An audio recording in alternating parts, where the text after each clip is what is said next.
Salut, c'est Mike, bienvenue dans cette nouvelle vidéo. Alors une petite vidéo improvisée aujourd'hui, je n'avais pas prévu de forcément filmer. Et puis je me retrouve dans un endroit qui est tellement sympa que je me suis dit ça serait sympa de te faire une petite vidéo ici. Alors là il y a le mont Agun qui vient de se couvrir.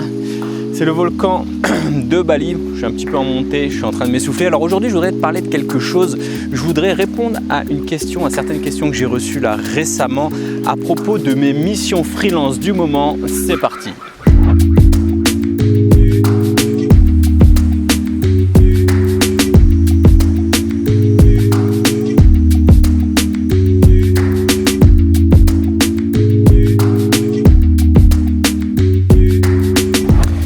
Alors oui, je t'avais envoyé un petit email récemment, alors je ne sais pas si tu es abonné aux emails quotidiens, mais c'est le premier lien dans la description.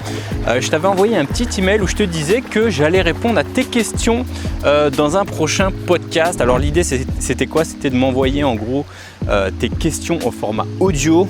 Et l'idée c'est que je traite tes questions sous forme d'audio, parce que j'ai beaucoup de questions sous forme de texte, mais je pense que c'est pas mal d'avoir des questions sous forme d'audio. Alors finalement, j'en ai pas reçu tant que ça.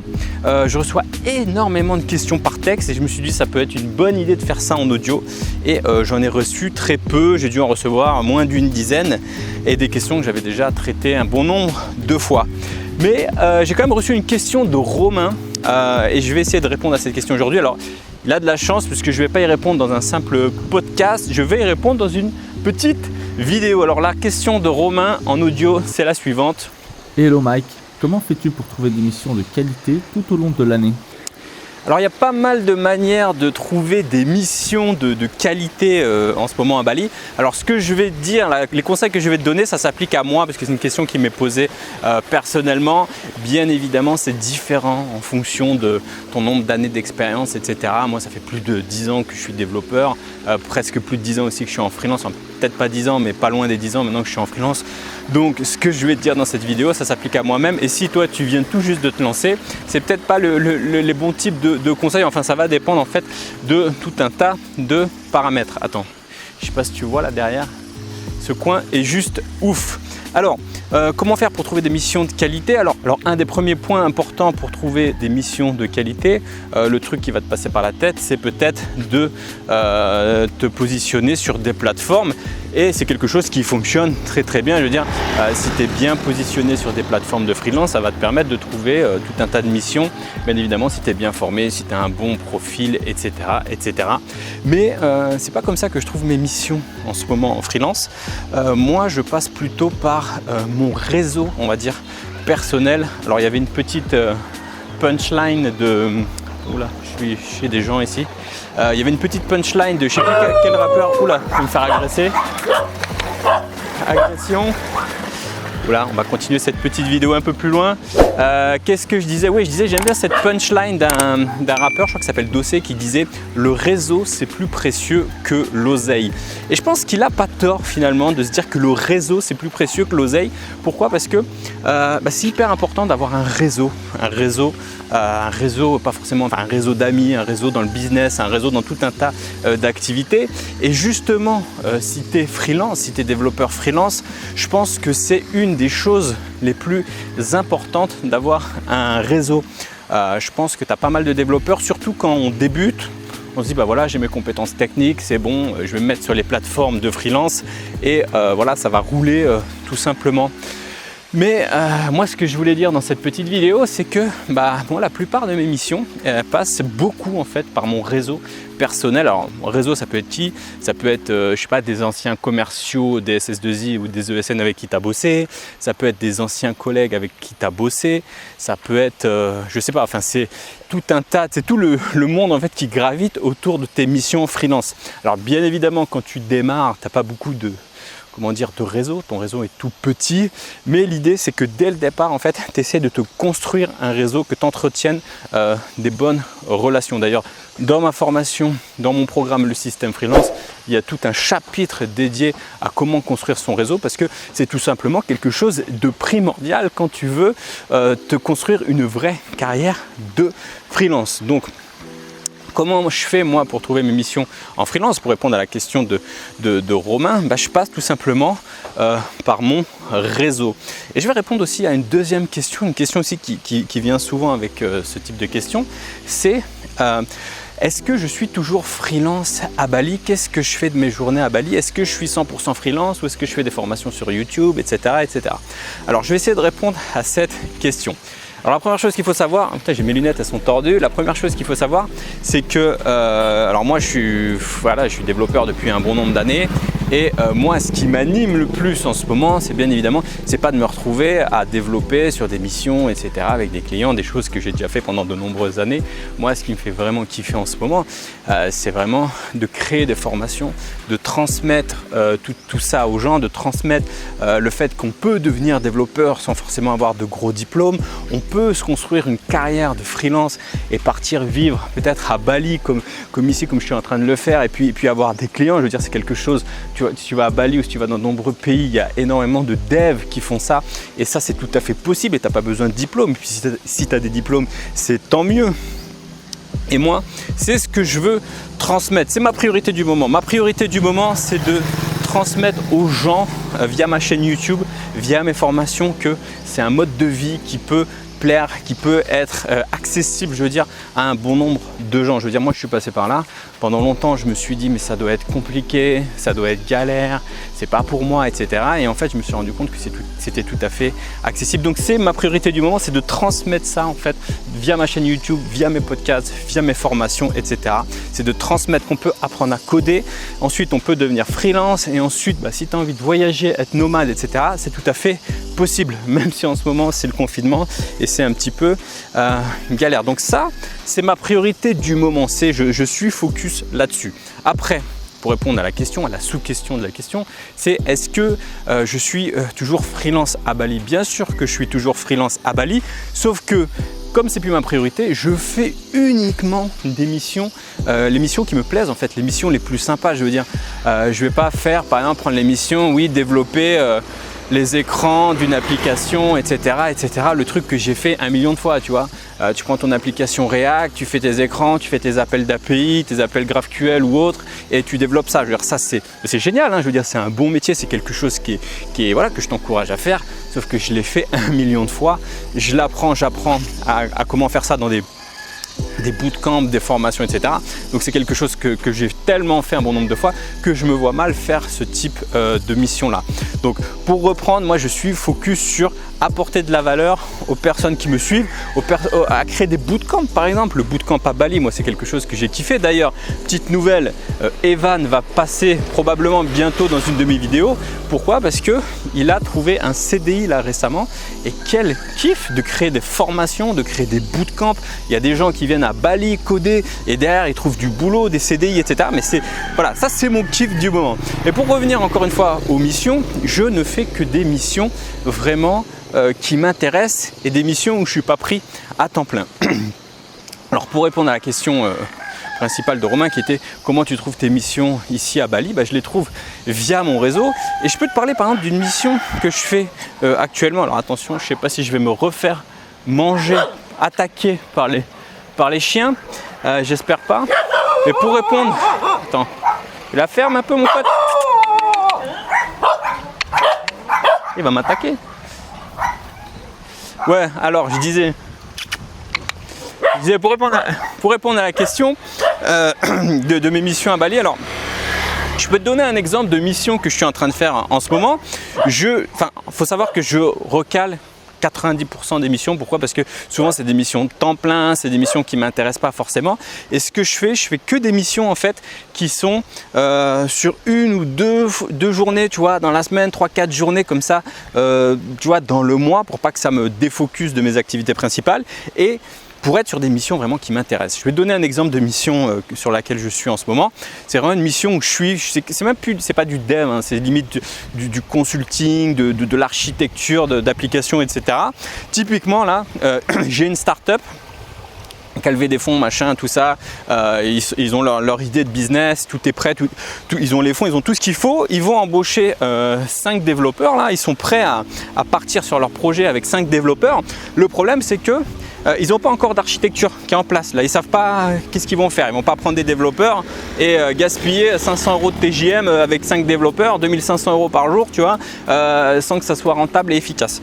Donc l'idée qu'ils ont derrière, c'est qu'ils ont une idée vague de ce qu'ils veulent, c'est-à-dire ils veulent une architecture serverless qui soit hébergée sur Amazon, etc., etc. Et ce qu'ils ont besoin, c'est que quelqu'un vienne leur mettre en place une architecture pour que, avec une documentation, etc., pour qu'une fois que les devs ils arrivent, tout soit prêt. Les développeurs arrivent, bim, voilà comment on fait, voilà comment on développe, voilà qu'est-ce qu'on fait, etc., etc.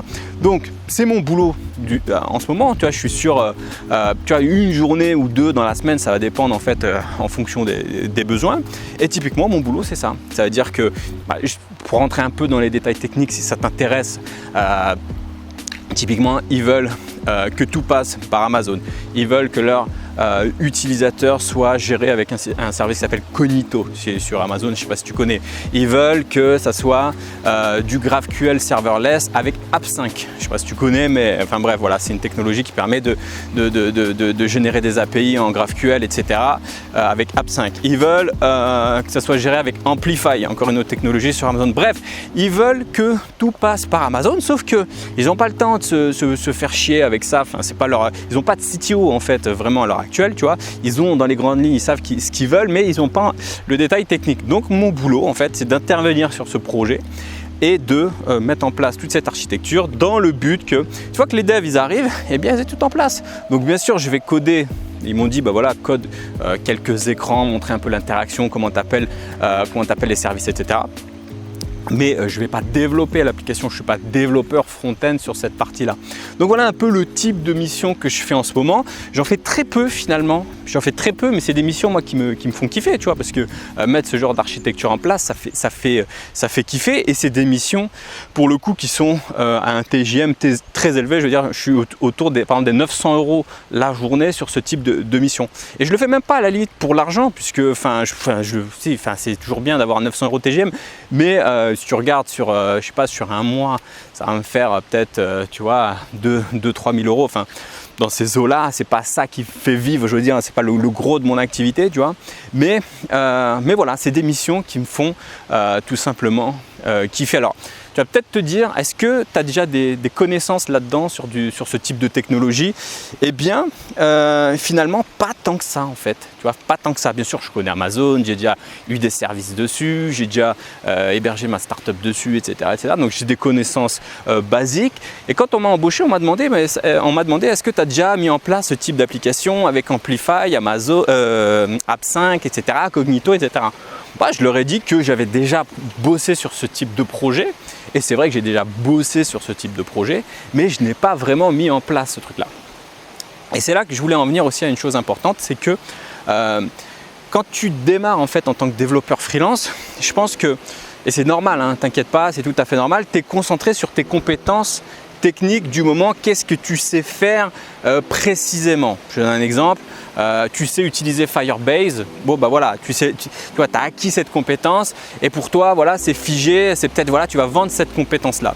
Mais je pense que le plus important de nos jours en tant que développeur, c'est tu as une expérience comme ça, tu as un background qui te donne tes acquis, mais le plus important, c'est ta capacité à apprendre des choses complexes rapidement. Ça, c'est la clé. Le jour où tu auras compris ça, je répète, c'est ta capacité à apprendre des choses complexes rapidement. Typiquement, si tu regardes sur Amazon, si tu regardes toutes les technologies autour de je sais pas, de Amplify, App5, Cognito, comment on gère l'authentification, machin, il y a toute une couche de haute 2, tous ces trucs-là, c'est toute une... Enfin, il y a quand même des compétences techniques à avoir, mais tu n'es pas obligé de les maîtriser de bout en bout pour démarrer. Je remets mes lunettes, une mission, moi typiquement, en vrai, je n'ai pas... Tu vois, il y a plein de trous noirs, on va dire, dans ce projet. J'ai une culture générale du truc, mais j'ai plein de trous noirs. Mais je ne suis pas obligé de connaître d'abord le truc avant d'accepter une mission. Je ne sais pas si tu vois le truc. Le plus important, en fait, c'est là où je voulais en venir, c'est que tu dois avoir confiance, en fait, en ta capacité de réussir un projet même avec des zones d'inconnu. Alors ça peut paraître un peu tordu, mais ça c'est quelque chose qui viendra en fait avec ton nombre d'années d'expérience. Je veux dire, bien sûr, quand tu es vraiment débutant, c'est risqué. Je veux dire, si tu ne connais pas React et que tu pars sur une mission React, ouais, bah, tu risques de te planter. Mais plus tu vas avancer avec le temps, plus tu auras une sorte de culture, tu vois, de développeur, plus tu auras ton expérience, etc. Il faudra que tu cultives en fait cette notion de te dire je suis capable rapidement d'apprendre des choses compliquées et de les mettre en place et de pouvoir travailler pour un client. Moi, je pense que c'est la clé et je pense que demain, tu vois, demain, on me propose une mission qui m'intéresse. Je me dis, bah tiens, c'est pas Amazon, mais j'invente une nouvelle plateforme. Je sais pas, Google, Facebook, je sais pas moi, Facebook déploiement, machin, truc, je sais pas quoi, qui n'existe pas. Eh bien, la compétence clé, c'est d'être capable rapidement d'utiliser ce service, le mettre en place et pour tes clients. Voilà, c'était tout ce que je voulais dire dans cette petite vidéo qui reste d'être un peu longue. Je pars un peu dans tous les sens, mais c'est pas grave. Je voudrais terminer sur quelque chose aussi, tiens, un petit sujet qui me vient un peu aussi en tête dans ces projets-là aussi. C'est, tu sais, quand on est sur ce type de projet avec ce genre de start-up, il y a beaucoup cette envie de faire les choses bien et c'est tout à fait normal de faire, salut les gars, de faire les choses bien. Et il y a un petit point un peu moi qui m'est venu à l'esprit là que je voulais t'en parler dans cette vidéo, c'est ce côté, tu vois, ils ont des méthodes agiles, etc. Ils utilisent Scrum, etc., etc. Mais à un moment, j'ai senti que c'était un petit peu, c'était pas souple en fait. Pas souple dans le sens où ça mettait un peu des bâtons dans les roues dans le projet. Alors, je sais que c'est important les méthodes agiles. D'ailleurs, la preuve, je ressors cette semaine une de mes plus grosses formations sur les méthodes agiles et Scrum. Et d'ailleurs, si tu veux rejoindre avant la fin de la semaine, d'ailleurs, je crois que tu as une offre. Donc, ça dépend de quand tu vas regarder cette vidéo, mais probablement que l'offre, si tu la regardes la première semaine, probablement que l'offre sera toujours active. Et c'est toujours bizarre de faire des vidéos en plein air comme ça parce que le fil est un peu perdu. Pourquoi je te parlais de ça? Oui, je voulais te parler de ça parce que je voulais te parler aussi d'un autre concept important, je trouve, moi, à mon avis, c'est le concept de dark agilité. Et en fait, le concept de dark agilité, c'est quand tu essayes de trop mettre en place des méthodologies agiles, que tu suis le process pour le process sans vraiment comprendre la finalité du truc derrière. Je veux dire, la finalité du truc derrière, c'est que tu aies un logiciel qui soit fonctionnel, c'est que tu sois souple, que tu puisses t'adapter aux changements en fonction des besoins du client, etc. etc., etc. L'idée, c'est ça. L'idée, c'est d'avoir un logiciel fonctionnel. Tu ne fais pas du process pour du process. Je ne sais pas si tu vois ce que je veux dire. Et donc ça, c'est un petit terme, tu peux te renseigner là-dessus. C'est la dark agilité en quelque sorte. Bref, je pars un peu dans tous les sens dans cette vidéo. Je vais m'arrêter là. Je te parlais de ça parce que justement, ce client était un petit peu dark agile. J'avais envie de reprendre un peu comment dire, de lui dire que voilà, le but de l'agilité, c'est pas suivre des process pour des process, mais c'est suivre des process pour que ton logiciel il soit aux normes. Voilà, je parle un petit peu longtemps dans cette vidéo, donc je vais m'arrêter ici sur cette petite vidéo improvisée dans ce lieu qui est vraiment sympathique. Si tu vas du côté de Bali quand les frontières réouvrent, tu peux aller du côté de Sidemen. Voilà, c'est tout pour cette vidéo. N'hésite pas bien sûr à t'abonner ici à la chaîne, activer la petite cloche de notification. Et si t'as pas reçu l'email où justement je te parle des formations Scrum, Agilité, etc. Cette semaine, je relance cette formation. Donc ça veut dire que tu n'es pas abonné aux emails quotidiens. Donc c'est le premier lien dans la description. Je te dis à la semaine prochaine pour une prochaine vidéo. Ciao!